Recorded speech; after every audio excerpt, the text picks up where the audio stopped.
this looks like it's syncretism, which means that the book's not infallible, because theoretically the people who believe these other things went to hell. I mean, it's false.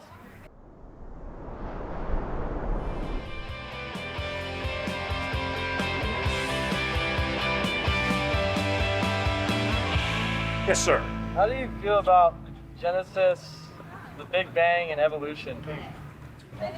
I love the Big Bang. The Big Bang essentially says the universe is not eternal. There was a point in time, approximately 15 billion years ago, when there was a major explosion, and that is the start of the universe. The universe is about 15 billion years old. The reason I love that is because that is solid evidence for God.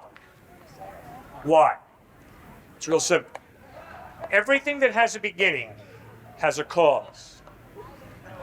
Second point, the universe has a beginning. Third point, therefore the universe has a cause. Well, what about some like the laws of physics that say energy can neither be created nor destroyed? And the closed universe theory that says it blows up, it expands to a certain point, and then it closes again, and just does that forever. And it's been doing it forever and always will. There's no evidence to support that. There's no evidence to support either way. Oh, yes, there is. Well, I mean, Stephen Hawking has written books saying that it could go either way. There's no certain way to know that it starts once and goes forever, or if it does it continuously forever. Yeah, Stephen Hawking has written books about imaginary numbers. Stephen Hawking has written a lot of stuff. Just because Stephen Hawking theorizes about something doesn't make it true.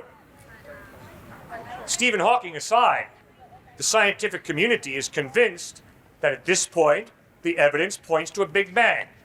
At this point, the evidence is the universe has a beginning, the Big Bang. Arno Penzias, back in the 60s, discovered background noise, got a Nobel Prize for it. The background noise in the universe communicates very clearly there was a Big Bang. This universe is not eternal. There is a beginning. Now, maybe more evidence will be shown to change that, but at this point, the evidence is there was a Big Bang 15 billion years ago. The idea of oscillating universes, there is nothing to support that. That's a total theory, no evidence. Now, maybe we'll come up someday with evidence for it. But today, there is no evidence for an oscillating universe. It's a total theory. Well, what about energy can neither be created nor destroyed? I mean, that idea in itself is saying that the things that exist always will exist. I mean, if I drink this water, it's not in the bottle anymore. It goes into me, and then when I go sweat, it goes into the atmosphere, and that, it does nothing that is ever created or destroyed. You burn a log, it's not like the log disappears and goes different places. So, I mean, everything that's been here has always been here and always will be. No. Everything has not always been here. The Big Bang shows that. That's why I'm so excited about the Big Bang. The Big Bang theory clearly states everything has not always been here. There was a beginning. Before the Big Bang, there was nothing. I love it. Because you know very well that there's only one thing that comes from nothing, and that is nothing. You never get something coming from nothing. So the Big Bang pushes people to acknowledge, gosh, there's got to be some type of immaterial, non-physical creator who makes this happen. And that's why many scientists are turning from atheism to theism, because of the Big Bang. That's why I told you, I love the Big Bang. I mean, I feel like the fact that everything has been here and always been here is actually more support for God than the fact that it just came out of nowhere. Well, sir, fine. But let's not put our heads in the sand. The scientific evidence is that at this point is everything has not always been here. Scientific evidence at this point is about 15 billion years ago, there was nothing, and then there was a tremendous Big Bang, and that began the universe. I mean, the argument really is that everything was at an infinitely small point. All the matter in the universe was at one single point, and something triggered that. It's not that it just came out of nowhere. It's a belief that there at one time was an infinitely small collection of everything that's around us. in the universe, and for some reason there's an expansion, and that's what the Big Bang was. I mean, you're not going to find any physicist to tell you that just all this stuff that is around here was never here, and then it just came out of nowhere. And that's how black holes work. It's an infinitely small, dense mass. I mean, I don't think I'm really arguing with the existence of God. I'm just arguing, like, where is God's place in this? Because, I mean, what you're saying right now is like other people's opinions, and opinions have been changing for years. I mean, Columbus thought the world was flat, and the next day we're traveling to the moon. And I mean, how can we say that everything's so definite? I didn't. You asked me a very personal question. You asked me, Cliff, what do you think about the Big Bang? I responded, I love the Big Bang. And then I explained why. Isn't that what you asked me? Yeah, but I mean, I just feel like it's a healthy debate, something to talk about, because this is relevant to religion. Religion has changed over the years. I mean, you look at like the Catholic Church. I mean, it's always had to take stances. When Copernicus first discovered that there were other planets, I mean, the church had to realize that some things weren't the way that they originally thought they were. That's right. And so it adapts. But I'm trying to find where God's place is in modern science. I mean, I just find it really hard to believe in like the God of the Old Testament, especially in a world where like science is now beginning to explain some of the most complex things in the universe. Well, how does science contradict the Bible? Well, I mean, first of all, I mean, Genesis, if taken literally, obviously conflicts with science. Really, how? Because it says that God, if you really want to say literally, I mean, God basically created us out of dirt. I mean, evolution, technically, like we're created out of stardust, right? But, I mean, in the way it animates it, it would be impossible for anyone to know how civilization was created. It's impossible. Sir, Genesis chapter 1 is poetry. How do you literally interpret a poem? I mean, how is it arguably a poem? There are thousands of people across this country and millions across the world that believe it literally. So what? I mean, I'm just saying, where does God fit in their lives?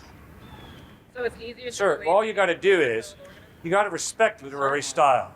And Genesis chapter 1 is Hebrew poetry. So if you're going to interpret a poem and demand that it means 6 24-hour periods, I think you're making a mistake.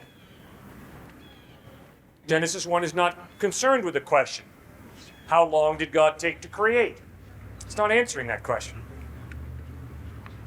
I mean, technically it is. It says it took 7 days, 7 nights.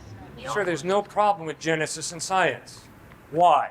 Because there's no science in Genesis. Science is a study of process, how things happen. There's no study of process, no biology, no chemistry, no geology, anywhere in Genesis. So if anybody tells you that the Bible contradicts science, they're really confused, because there's no science in the Bible to contradict. What is science? It's a study of process.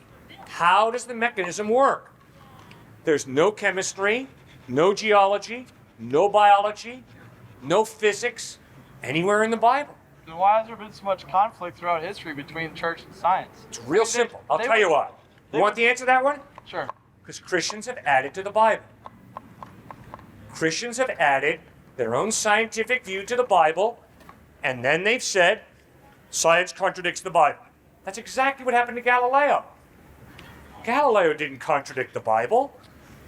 He contradicted the Aristotelian scientists, who taught that the Earth was the center of the solar system. He did better science than they did. Then those rascal, tricky Aristotelian scientists went running to the church. And they said, guess what, church? There's a heretic running around out there. His name's Galileo. He contradicts the Bible. He says it's not the Earth that's the center of the solar system. He says it's the sun. And the church made the horrible mistake of siding with the Aristotelian scientists. The Bible never says that the Earth is the center of the solar system. But they added that to the Bible, persecuted Galileo. But Galileo made a tremendous statement. Galileo said, the Bible tells us how to get to God, not how the universe goes. I mean, I agree with you. I mean, I definitely agree that man has added things, but I mean, the reason I can't attend church is because I don't know where the division is and what what's real and what's not, like you just said, because the church has so much power. They could, I mean, if you go to a sermon, you listen to someone else's interpretation of Scripture, just like people have been doing for thousands of years. I mean, just like you said, like, so they go into this other astronomer who sides with the church, and then it becomes belief by that organization, by the church. And so, I mean, even today, like, where's that division now? A great point. Find a church where the Bible is taught, not where Republican philosophy or Democratic philosophy or a particular form of science is taught. Go to a group with a group of believers who are serious about following Christ and growing in Him. Because you need that. I need Him. Christ taught that we need each other. We can't just be islands unto ourselves. But you're right. I would not go to the majority of churches because they mishandle the Scriptures. That doesn't mean they all do. And I've been invited here by some wonderful groups of Christians who I am convinced handle the Scriptures very, very well. Reformed University Fellowship, InterVarsity Christian Fellowship, Every Nation Fellowship, Kingsway Fellowship. These are humble people who love Christ and are seeking to get to know Him better. One standing right there on your right. Meet Raymond. All right, I've probably had enough. Thank you so much for raising those excellent issues. I appreciate it a lot. The historical eyewitness testimony found in Matthew, Mark, Luke, and John, found in 1 Corinthians chapter 15, insists that Jesus really died. Now, the Gospel of John introduces an interesting tidbit of information. John records that as Jesus died on a cross, a Roman soldier took a spear, jammed it into the side of Christ, and watery serum separate from red clotted blood flowed from the side of Christ. Now, medically, they didn't understand that in the first century. But we understand today medically that if you cut yourself and watery serum separate from clotted blood flows from your side, it's a sign that you're dead. Massive heart failure, clotting of the arteries, a separation of the watery serum from the clotted blood. You've not been sucking wind for the past 5 minutes. You're dead. They didn't understand that. They just recorded what they saw in the Gospel of John. They take the body of Christ off the cross. They put it in a tomb. Not a secret tomb, a well-known tomb. The tomb belonging to Joseph of Arimathea, a ruler. Very public, not private, not secretive, not hidden. Very public. All of his disciples disperse in disillusionment. They do not expect Christ to rise from the dead. They're a bunch of Christ deniers, Christ betrayers, and Christ deserters. They all deserted him in the Garden of Gethsemane. But 3 days after he's put in that tomb, he appears risen from the dead, and they see him risen from the dead. They are willing to die for what they claim to have seen, the dead Christ risen from the dead. The fact that they're willing to die, not for a belief, not for a feeling, the fact that they're willing to die for what they claim to have seen is stark evidence that indeed the dead Christ rose from the dead. Well, there have been cult members that have died for a pointless cause like catching an asteroid. I mean, what's to say that these weren't just crazy people who just were enticed by what he had to say? Great point. You're right. A lot of people will be brainwashed by a cult leader, and they'll die drinking cyanide-laced Kool-Aid down in Guyana, followers of Jimmy Jones. Yes, that's true. That does happen. But when you read the Gospels, what you notice is these are not mesmerized, inept puppies lapping after this Jesus. They all doubted him. They all were skeptical. They all had their rational faculties in place, and they proved it by their doubts, their skepticism, their cynicism. They did not blindly follow Christ. Who betrayed him for 30 pieces of silver? One of his 12 closest buddies. Who denied knowing him? One of his closest followers, Peter, denied even knowing him. You see, these were not gullible, inept, naive people. They were skeptics. I like that. I like that a lot.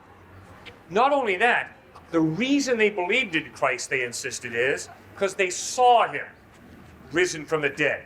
It wasn't because he mesmerized them with his presence. It was because they saw him risen from the dead, which means if they didn't see him, They were lying when they said we saw it. And if you study psychology, you'll find out people will die for a lie, but they'll die for a lie only if they believe the lie is true. They're not going to die to cover up what they know to be a lie. Sounds to me like a lot of people don't understand maybe the fact that his body was never discovered, so that's enough of a pretense to just assume that he was reincarnated or whatever, but the ethical issue among the historical context of Christ lies more in the metaphors that go along with what he did from city to city, things of that nature. I'm sure that's all fine and dandy too, because again, that points to higher learning and enlightenment that you see through the other types of cultural deities, but there's still a sense of personal opinion and personal, I guess, shall we say, belief that doesn't mean Christ is the only answer. Assuming that there's even a problem that we need an answer to, I mean, the fact that we just died is just not acceptable to some people, so that's kind of what this is about, if I'm understanding you correctly, being out here. Yeah, death is very unacceptable. I agree. No, that's what I'm The saying. thought of your death does not thrill me in the slightest. But people can't accept that, so they take reality and they make it something more than it is. No, that's not true at all. The very real possibility that I'm going to get into a car accident motivates me to have car insurance. Okay? That's not necessarily some fear. But you're doing that. That's wisdom. I know that I might get into a car accident. I know that I might be sued, so therefore I'm going to go out and get car insurance. Using the analogy. Now, I know that I'm going to die. There's absolutely nothing wrong with me asking the question, is there any evidence there's life after death? Right. Well, your assumption, your metaphor is weak because you're assuming that everyone knows what a car is, first of all, and some people in this world still haven't seen a car. But you're also assuming that something happens where two people collide incidentally due to factors that have to do with inertia, velocity, masturbate. I mean, what's an accident? An accident could be like a chunk of some asteroid falling on us right now. That could be an accident. There's no insurance for that. But if you want to relate that to death, the fact that everything dies at some point because of carbon has a cycle, blah, blah, blah, biology of it, then again, you're still trying to draw facts and pull at straws to determine a scenario that you really have no control over. I celebrate life. If you cut yourself and start bleeding to death, I'm going to try and stop the bleeding. Why? Because I celebrate life.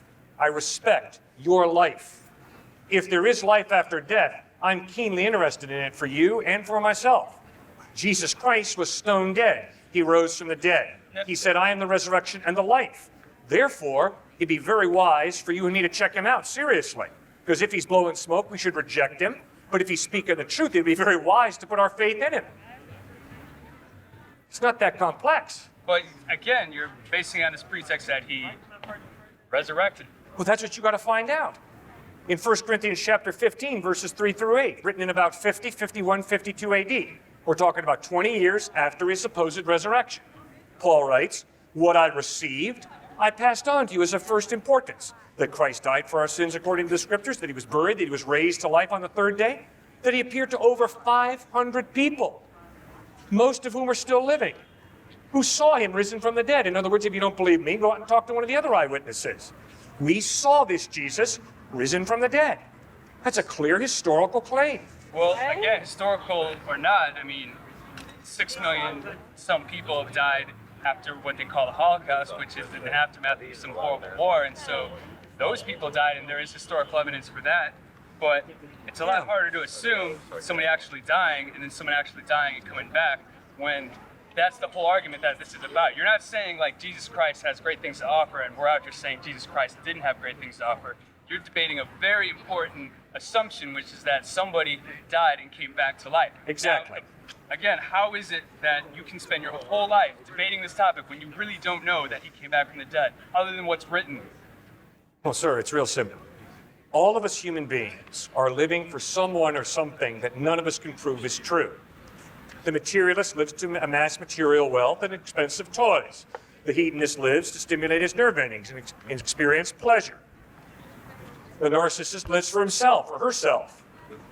We as human beings all have faith. None of us can prove that what we're living for is true. I have seen, and am convinced to the root of my being, that the overwhelming evidence is that Jesus Christ is more reliable than any of the options. Now, obviously, I don't know the option you've chosen. I don't know what your faith is in. But let's be brutally honest with each other. You probably have more faith than I do, because you're living for someone or something, I don't know what it is obviously, but something or someone you're living for that is not supported by anywhere near as much evidence as Jesus Christ is. Well, So I'm trying to challenge you, take the faith, the massive faith that you have in whatever object you've chosen to place your faith, and transfer it to Jesus Christ. Why? Because Christ is far more reliable than whatever object you've chosen to put your faith in.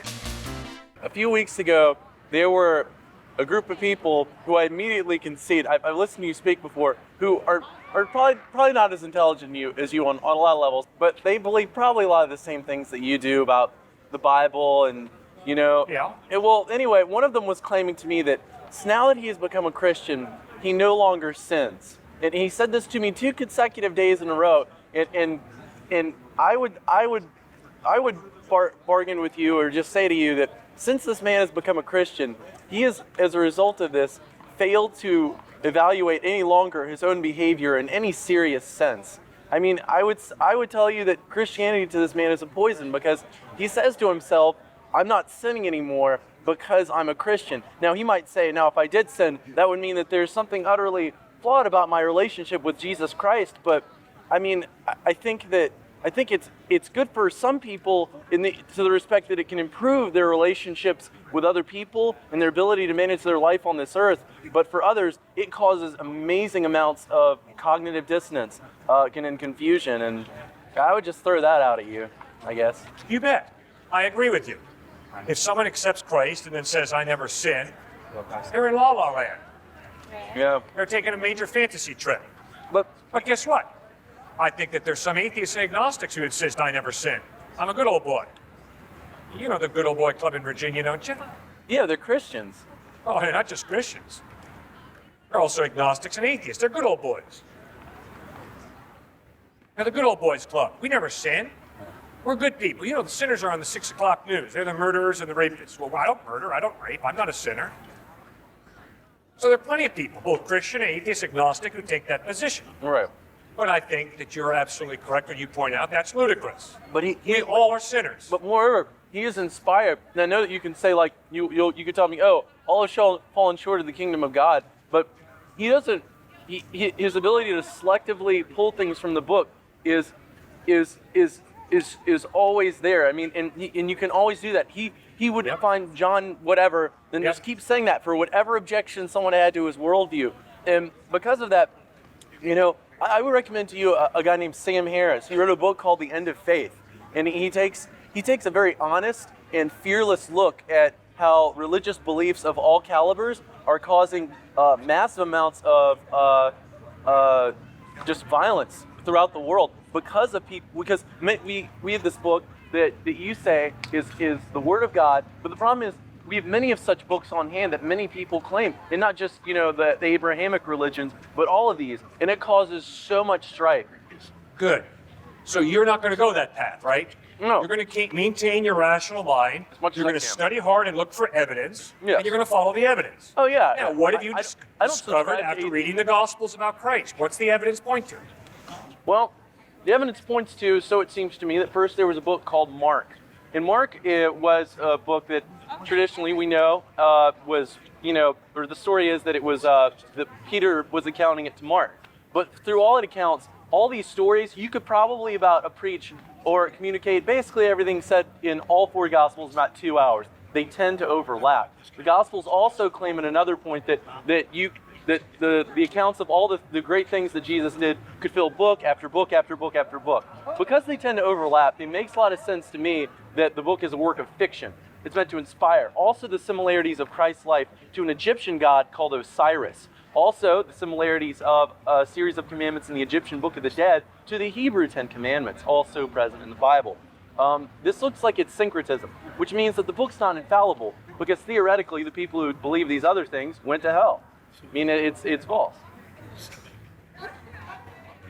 Sir, just the fact that they're overlapping in the Gospels says nothing about their lack of historicity. In fact, I'm glad that there's overlapping. It does say something about historicity, because the story of Osiris predates the story of Christ. And to the extent that the Egyptian Book of the Dead is, number one, the commandments slightly vary, but they still bear similarities, like you're not supposed to commit adultery, or all that jazz. I mean, that's So what that there are ethical similarities between Siddhartha Gautama Buddha, the avatars of Hinduism, and Jesus? All that points to is human beings have a conscience. and similar And ethical with our impulses. consciences, we can understand some real moral absolutes. Yes, which exist. So there's no contradiction there at all, in the slightest. Well, And Osiris, there's absolutely no strong historical parallel between Osiris and Jesus Christ. Come on. Osiris is not communicated as an historical person. Jesus Christ is communicated as an historical person. You've got Egyptian mythology on one hand. You've got these historical claims of the Gospels that Jesus really walked, talked, taught, healed, died, rose from the dead. There's a qualitative difference between Osiris and Jesus of Nazareth. It's not like sometime in the 3rd century someone realized. The thing is, I think it was communicated as an historical basis, at least people who weren't really examining it. It's not like someone in the 3rd century said, "Oh wait, that big bearded guy in the sky, that wasn't Zeus, that was God, or that was Elohim." That's not how it works. It's simply a renaming of something very similar, and to that level, I think that you need to realize that the people of that era really, really seriously did believe in Osiris. I mean, that meant a lot to those people. Yes. I would bargain just as much as Jesus means to you. Yes? So what? So it is historical. It's something that they take. No. Oh, yeah. Osiris is not himself an historical person. Jesus of Nazareth is. Krishna is not an historical person.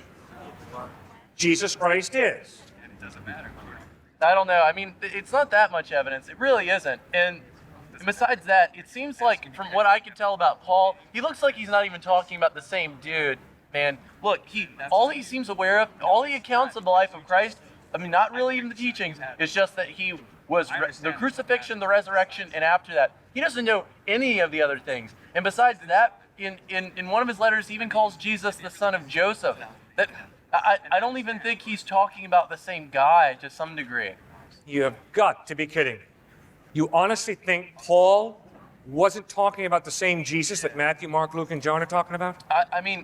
What is your evidence that backs that up? Because he would reference the Gospels in his teachings more. He obviously would do this. He never knew him. He would have come upon these accounts. He would have seen that if those 4 accounts are indeed primary sources and those people were writing it, that means at least one of them, I think Mark, for example, was a contemporary of him. Yet in these letters he writes, he doesn't reference those things. He never says the golden rule. He never says these basic ethical impulses that that obviously run throughout humanity. I mean, What do you mean? In Romans, Paul writes the entire law is summed up in a single command: love your neighbor as yourself. It's exactly what Jesus taught. What on earth are you talking about, man? that might be a mistake. Yeah, I think that's a major mistake. How did Paul lose his life? Enlightenment. Paul was martyred for his faith in Jesus Christ. Not some Jesus who was different from the Is enlightenment. Gospels. Okay, but Paul and Peter were martyred by Nero by 64 AD. Nero had them both killed. Why? Because they both insisted Jesus is Lord. They died for Christ. Like the universe, like we're looking. What on earth have you been taught? The light is old. Technically, everything's. well, I might be wrong about that, but he doesn't talk about a lot of he doesn't talk about the story of Christ's life up until that point. He may have been communicating those basic commandments that he talks about. I'm wrong on that, and I will concede that. I have no doubt you understand and know that book better than I do. However, I think that you're putting yourself in a place of trusting it to such a degree that it really even fails to really evaluate the book itself, or understand even the context in which it was written. I evaluate the book all the time. I evaluate the Bible all the time. Holy books that I have tests that I use to determine historicity. And the Gospels pass those tests with flying colors. 77% think it's very important that our president is very, very religious. Okay, these precepts are actually cause that. Most people are highly distrustful of atheists. But if I walked around and I claimed that Elvis still walks the earth, because you might have heard this somewhere, people would think I was crazy. They wouldn't give me a good job. Sir, I do not believe in God because 77% of Americans believe in God. I think that's a horrible reason to believe in God. It's far more than that. But it's Or even if 90% of Americans or 99% of Americans believe in God, I wouldn't believe in God just because majority people do. It's a horrible reason. Do you know a Pew poll says that 44% of Americans think that that the apocalypse is going to happen. 22% are certain it's going to happen in our lifetime. That is certain. And another 22% said it will probably happen. That is an amazing emergency for humanity, because if all these people think that the world is that Jesus is going to come back when hits the fan, then they're going to be kind of excited that there's going to be a silver lining to the fact that everything is turning into turmoil, because that means it's going to be salvation time. All right. Do you think Jesus is coming back a second time? No. I've seen. Why not? Malaysia, Micronesia. Because there's nothing to support that. There's nothing to say that Jesus is going to come back and judge these people. I mean, like. All right. So how's history going to end according to you? How's history going to end? I have no idea. But I feel that it's more honest to state that than to go on some precept. Oh, come on. You know how it's going to end. No, I really don't. Yes, you do. You believe it's going to end by natural causes, don't you? Well, I mean, to the extent that what you're talking about is a part of the world, even that would be a natural cause. I mean, I'm not saying. Don't you believe that history is going to end when either we blow ourselves to bits, or the sun burns out, or we run out of resources? Probably. Okay. That seems more likely. Right. So you're a naturalist, a materialist. You're talking about materialist as in someone who works with things that are accessible to the senses, then I will concede to you that I'm a materialist. Right. For the sake of That's all I meant. I don't think it's very.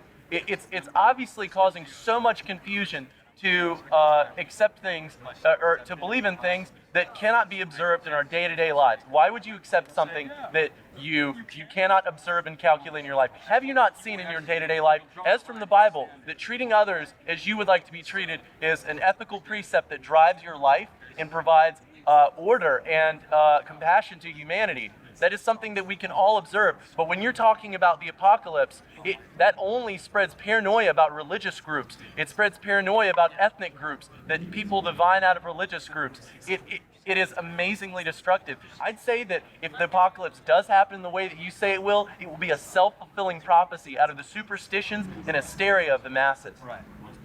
All right. But if your worldview is true, that there is no God, and that eventually the solar system's going to unwind and the sun's going to burn out and we're all going to freeze to death, Maybe. then do you have any hope for the future? Oh, well, I mean, certainly I have faith to the degree that I believe that there is, as you do, I'm sure, that there's an objective reality that we all live in that can be measured. This is an item of faith that comes from Descartes. And of course, even Christianity holds it, because you guys don't imagine that you're living in a dream and you're making all this up. Certainly, I exist along faith at a certain point, but it doesn't seem to have, it isn't as complicated. And moreover, it doesn't rely on things that I can't observe every day. Many of the things that book reckons with can be observed. Like it's statements about its parables, about how people function and how they work. You can learn a lot about people and compassion by looking at the moods of Christ. But rather, I don't think it's very important, even essentially important, that those things ever really happen. Yeah, but what is love and compassion? If there is no God, it's simply a biochemical reaction. Is that such a diss? Well, yeah, if love is just a biochemical reaction, then it means it's not a free decision of the will. It's something you have to do because it's biologically determined. So she doesn't love you, you just excite her sex glands. Mom and dad don't really love you. Instead, they have a drive to preserve the genetic pool. You're part of the genetic pool, so they take care of you. That's all there is. So don't talk to me about compassion. It doesn't exist. That's a mirage. That's an illusion. Instead, they're biochemical reactions that we all have. That's all there is to reality. So face reality as you describe it, as you believe it. And my point is, on an everyday experiential level, I experience love and compassion. Not simply as a biological drive, not simply as a sex drive or a drive to preserve the genetic pool, but as an innate ability to genuinely care, freely care for someone else. Things as they are from my perspective, and I can't interpret things in a literal sense. I can't take something like an absolute truth and make it absolute right in front of me. It doesn't work. All right, let me ask you.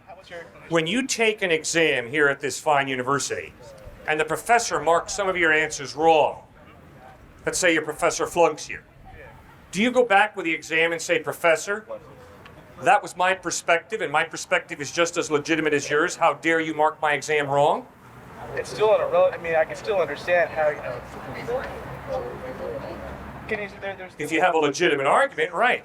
But are you able to say at this university, truth does not exist, it's all relative, therefore I get an A on every test regardless of what I answer? Because truth is relative, it's just a perspective. Are you allowed to do that here?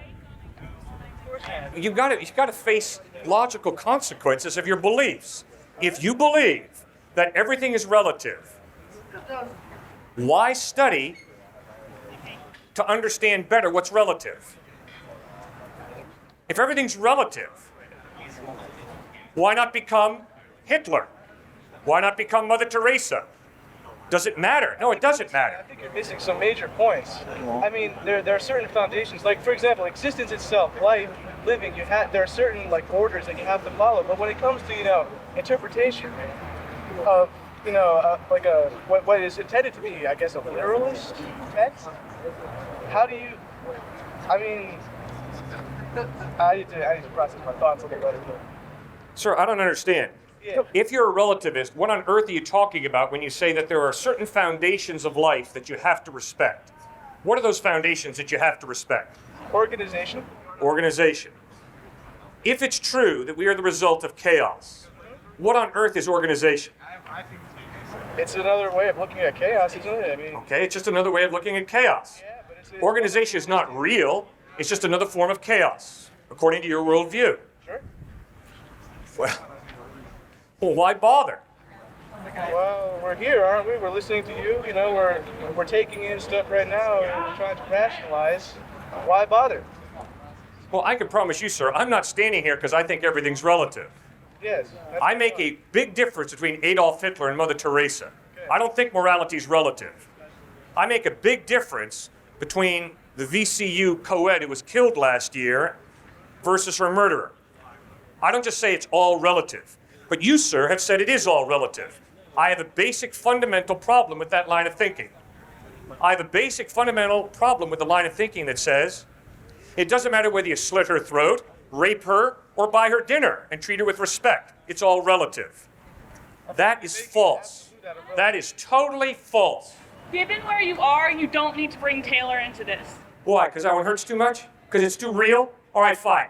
We'll move away from reality, okay? A little bit. It's not even moving away from reality. It's being It is reality. And if he's going to tell me that everything's relative, he's up a creek without a paddle when it comes to explaining why what was done to Taylor was wrong. If everything's relative, There are think. certain degrees. There's certain, like saying that. And he better go back and re-examine what he believes when he says everything's relative.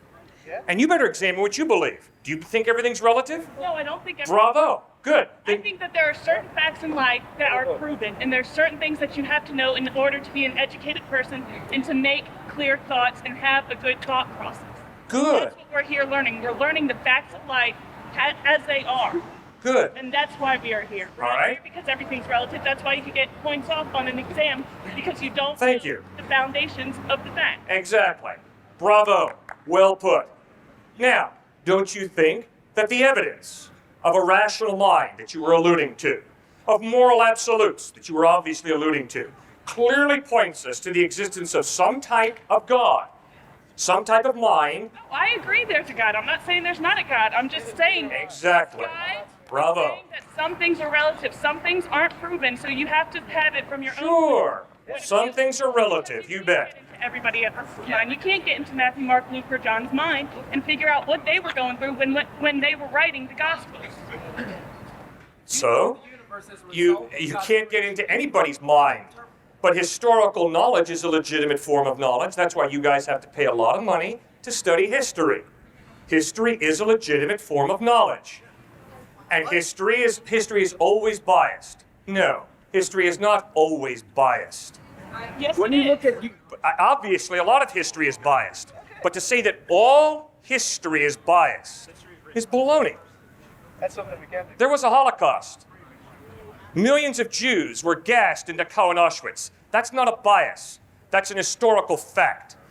African Americans were enslaved in this state 250 years ago. That's not white bias or black bias. That's an historical fact. Jesus Christ is an historical person who lived, taught, died, and rose from the dead. That's not bias. Hey guys, thanks so much for watching this episode. Hit that subscribe button. We love for you to join the family. Also, want to invite you to our church in New Canaan, Connecticut. It's New Canaan High School, and it meets Sundays at 9:30 a.m.